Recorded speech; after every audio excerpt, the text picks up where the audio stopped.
keempat-empat bulan ini dinamakan sebagai bulan haram.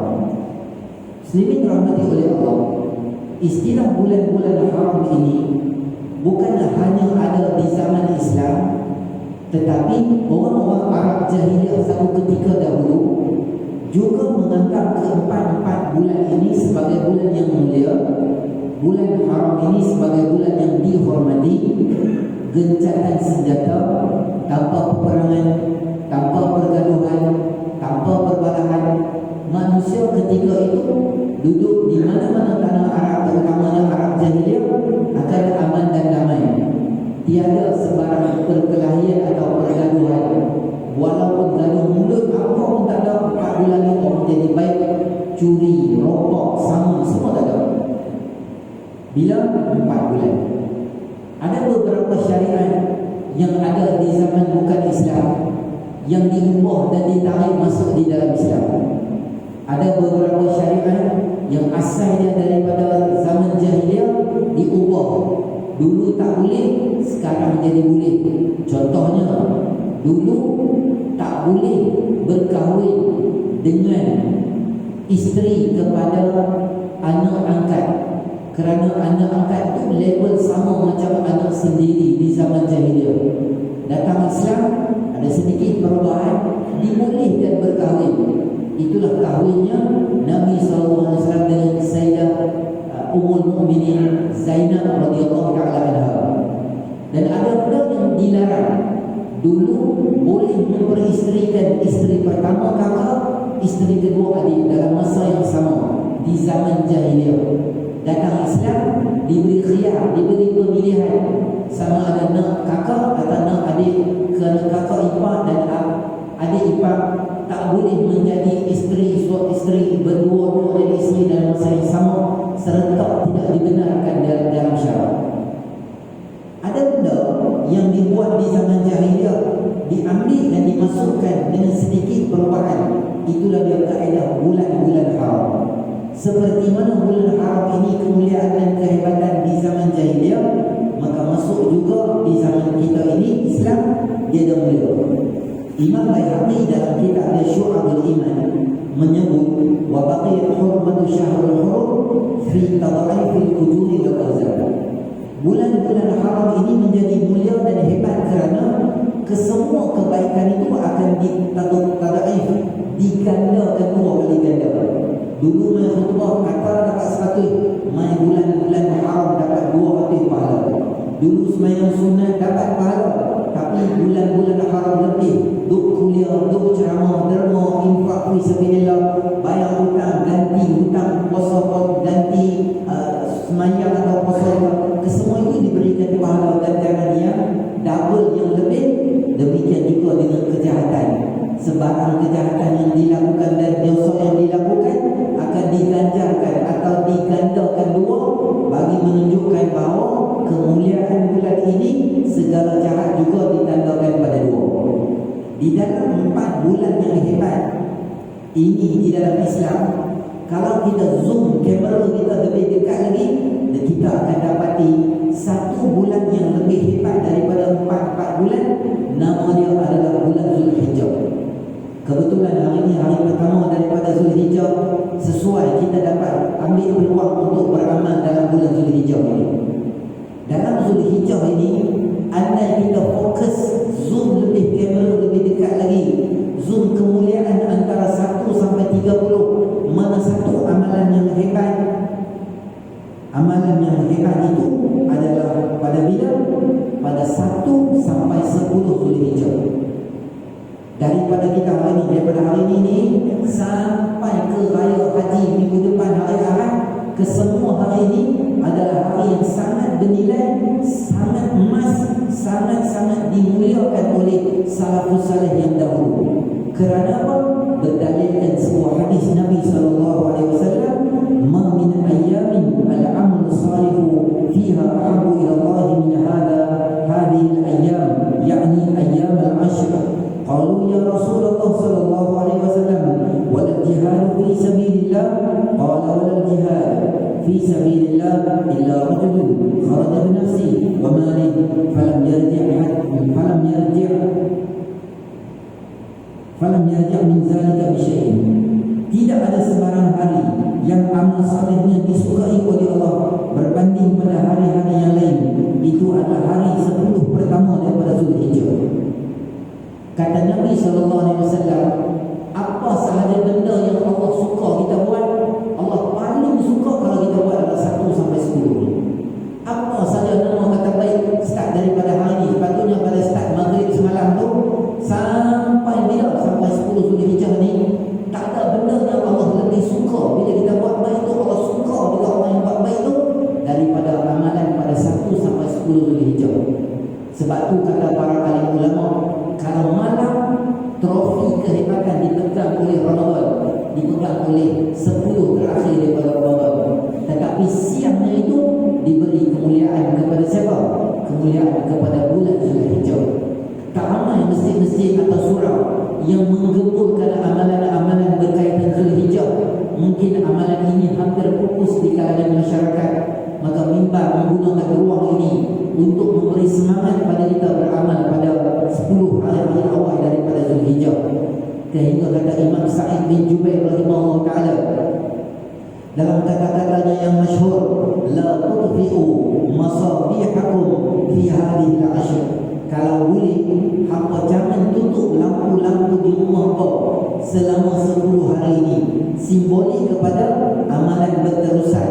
Di malam hari kau ada orang bangun bergilir dengan isteri, isteri bangun untuk semayang sejam, gerak suami pula bangun semayang pula, gerak dengan anak pula, seolah-olah saranan daripada salafus saleh tadi itu menunjukkan bahawa setiap detik yang berlalu di dalam bulan ini ada pada hari 1 sampai 10 ini adalah detik-detik yang sangat berharga dan sangat hebat dan sangat bernilai di sisi Allah Subhanahu wa taala.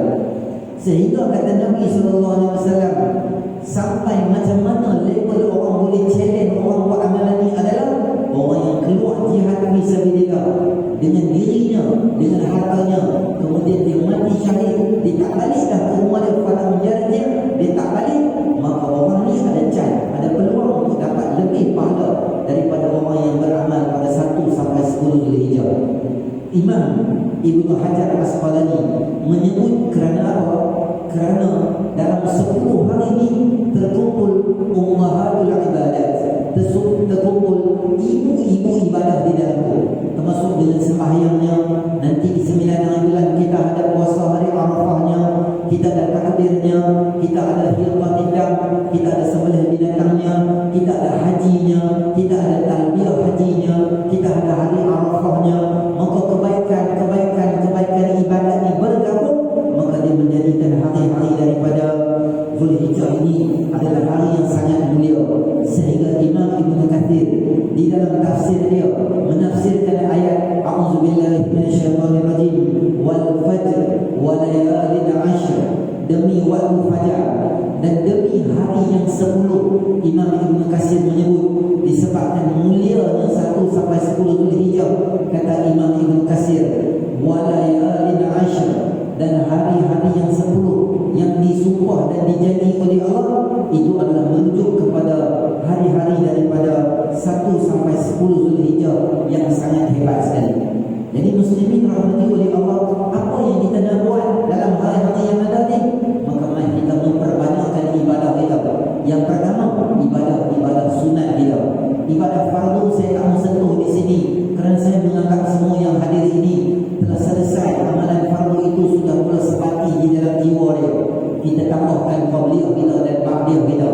Hari ini start daripada hari ini. Lepas sembahyang Jumaat semua orang balik, kita spend masa sikit bermula hari ini kita belajar buat qabliyah daripada Jumaat. Kemudian balik nanti maghrib, isyak, ba'diyah, apa yang mulai kita boleh bangun. Kalau subuh 5.50, bangun nak awal sikit 5.30. Ada saja ibadah yang kita dah buat. Termasuk dengannya memperbanyakkan infak fi sabilillah. Saya harap nanti saya akan jumpa dengan ahli dan kuasa dan imam. Kita nak tanya, betul tak hari ini, minggu ni dan minggu depan kutipan kita mesti lebih daripada kutipan yang sebelum-sebelum ni. Kerana semangat kita untuk sama-sama nak derma dan infak fi sabilillah, kerana ganjaran pahala yang besar yang Allah Subhanahu wa taala beri pada kita. Bagaimana pula dengan berpuasa? Dalam hadis yang diriwayatkan oleh Abi Sa'id Al-Khudri disebut oleh Imam Ibn Majah, man sama yawman fi sabilillah ya ba'dallahu bizalika an-nar min wajhihi sab'ina kharifan. Siapa yang puasa satu hari di jalan Allah, niscaya dengan tersebut Allah akan jauhkannya daripada api neraka wajahnya selama 70 tahun. Itu antara kelebihan antara orang yang berpuasa daripada 1 sampai 9. Berapa hari nak boleh puasa, berapa hari pun boleh puasa. Hari ni nak puasa boleh, tak puasa hari ni puasa esok. Kalau nak puasa dari hari pertama sampai hari ke-9 pun boleh. Hari 10 tak boleh puasa sebab raya. Ada larangan di dalam syarak haram puasa pada hari raya. Nak puasa 2 hari, nak puasa 3 hari, nak puasa berapa hari pun ikut kemampuan iman kita yang ada di dalam jiwa. Lebih banyak kita puasa, lebih banyak kita akan dapat pahala dan ganjaran. Satu lagi hadis Nabi SAW yang memberi galakan pada kita untuk kita beribadah. Kata Nabi SAW, ma min ayyamin a'zamu indallahi wa la ahabbu ilallahi amalu fihinna min hadhihi al-ayyamil 'ashr fa'akthiru fihinna min tahlil wa takbir wa tahmid. Kata Nabi SAW, tidak ada hari yang lebih besar di sisi Allah, lebih agung di sisi Allah, dan lebih disukai amalannya daripada hari-hari yang 10 daripada Zulhijjah. Fa'akthiru fihinna, maka perbanyakkan oleh kamu akan tahlil. Makna tahlil di sini adalah memperbanyakkan zikir la ilaha illallah, la ilaha illallah. Kemudian takbir, memperbanyakkan sebut Allahu Akbar, Allahu Akbar, berzikir kepada Allah. Dan yang ketiga tahmid, memperbanyakkan sebut Alhamdulillah. Ringkasannya, boleh kita amalkan zikir Subhanallah, walhamdulillah, wa la ilaha illallah, wallahu akbar sebanyak-banyaknya pada hari 1 sampai 10 Zulhijjah ini, kerana banyak kelebihan yang Allah Subhanahu wa taala beri pada kita. Patutnya dalam waktu-waktu yang 10 ini ada program-program daripada masjid dan surau di Korea kita tu untuk menunjukkan hari ini hari yang hebat, macam forum atau wacana apa-apa sebelum tibanya Ramadan, program diambang Ramadan, program yang beri semangat kita untuk puasa Ramadan. Sepatutnya pihak-pihak masjid terutamanya mesti menceritakan kemuliaan-kemuliaan Zulhijjah ini agar tidak luput demikian begitu sahaja. Maknanya seolah-olah Zulhijjah ini adalah peluang kita beribadah yang kedua setelah tibanya Ramadan. Habis Ramadan, merindui Ramadan, membaca Quran di bulan Ramadan. Tidaklah sampai macam Ramadan 70 fardu, tak macam tu. Tapi ada kelebihan yang hebat juga di dalam bulan ini. Maka perbanyakkanlah kita membaca Quran, tasbih, zikir, apa saja baiknya. Ada ruang untuk bayar hutang, bayar balik. Macam saya sebut dalam tazkirah tadi, ada ruang untuk masuk korban, kita masuk kamu korban. Semua itu pahala ganjaran yang sangat besar yang menunggu kita nanti di akhirat. Muslimin rahmati oleh Allah Subhanahu wa taala. Sebagai kesimpulan daripada apa yang disebutkan daripada khutbah hari ini, saya ringkaskan sebanyak 3 benda. Yang pertama, umat Islam wajib meyakini bahawa amal soleh, ketaatan yang dilakukan di dunia ini pasti akan dibalas dengan kebaikan nanti di akhirat oleh Allah Subhanahu wa taala. Yang kedua, umat Islam mestilah merebut peluang untuk melakukan amal-amal yang soleh pada 10 hari yang pertama daripada Zulhijjah dan menjauhkan dirinya dari sebarang dosa dan maksiat. Dan yang ketiga, umat Islam telah terus berzikir, bermunajat, berdoa kepada Allah agar jauhi segala wabak bencana, wabak penyakit, bencana, musibah dan sebagainya. A'udzubillahi minasyaitonirrajim. Ya ayyuhalladzina amanu dzkurullaha dzikran katsira wasabbihuhu bukratan wa asila. Wahai orang-orang yang beriman, untuk bersyukur kepada Allah, ingatlah serta sebutlah nama Allah dengan ingatan yang sebutan yang banyaknya, dan bertasbihlah kamu kepadanya di setiap pagi dan petang. Barakallahu li wa lakum bil Qur'anil 'azim wa nafa'ani wa iyyakum bima fihi minal ayati wad dzikril hakim wa taqabbala minni wa minkum tilawatahu innahu huwas samiul 'alim. Aqulu qawli hadha wa astaghfirullah فاستغفروه فيا فوز المستغفرين ويا نجاة التائبين. اللهم صل على سيدنا وحبيبنا وشفيعنا وزهرنا ومولانا محمد.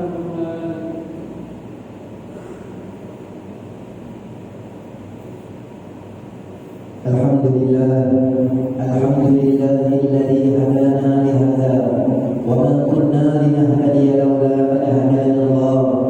أشهد أن لا إله إلا الله وحده لا شريك له وأشهد أن محمدا عبده ورسوله. اللهم صل وسلم على سيدنا وحبيبنا وشفيعنا وذخرنا ومولانا محمد وعلى آله وصحبه ومن تبعهم بإحسان إلى يوم الدين. أما بعد، فيا أيها الحاضرون أوصيكم وإياي بتقوى الله فقد فاز المتقون. معاشر المسلمين rahmatullah. Bertitik tolak pada apa yang disebutkan dalam khutbah yang pertama tadi, maka mari sama-sama hari ini kita mengambil peluang dipanjangkan usia kita dalam kebaikan supaya kita dapat merebut pahala-pahala daripada awal bulan daripada Zulhijjah ini, kerana banyak kelebihan dan ganjaran yang dijanjikan oleh Allah Subhanahu wa taala. Selain daripada memperbanyakkan amalan sunat, derma, infak fi sabilillah, sedekah dan membaca Al-Quran sebagai satu penegasan terakhir pada kita pada hari ini, mari sama-sama hari ini dalam hari-hari yang emas ini kita menjaga solat kita secara berjemaah, subuh, zuhur, asar, maghrib, isyak, mana waktu yang kita ada kita imarahkan masjid dan surah di tarikh kita. Moga-moga dari kesungguhan kita mengimarahkan ini, Allah Subhanahu wa taala akan ampunkan dosa kita dan berikan kepada kita kebaikan di dunia, lebih-lebih lagi di akhirat. Muslimin rahmati oleh Allah, ingatlah kehidupan di dunia ini kehidupan yang sementara. Maut akan menamatkan segalanya. Kebaikan yang dilakukan akan dibalas dengan kebaikan. Kejahatan yang dilakukan dan dosa yang dipamerkan akan dibalas dengan setimpal dengan apa yang telah kita lakukan. Ingat, apa yang kita semai di dunia itu yang nanti kita akan tuai di akhirat nanti. Moga-moga sedikit sebanyak peringatan daripada mimbar memberi faedah kepada saya selaku khatib yang berbicara juga pada hari ini hadirin yang penuh barakah, pada hari yang penuh barakah ini. Muslimin rahmati oleh Allah,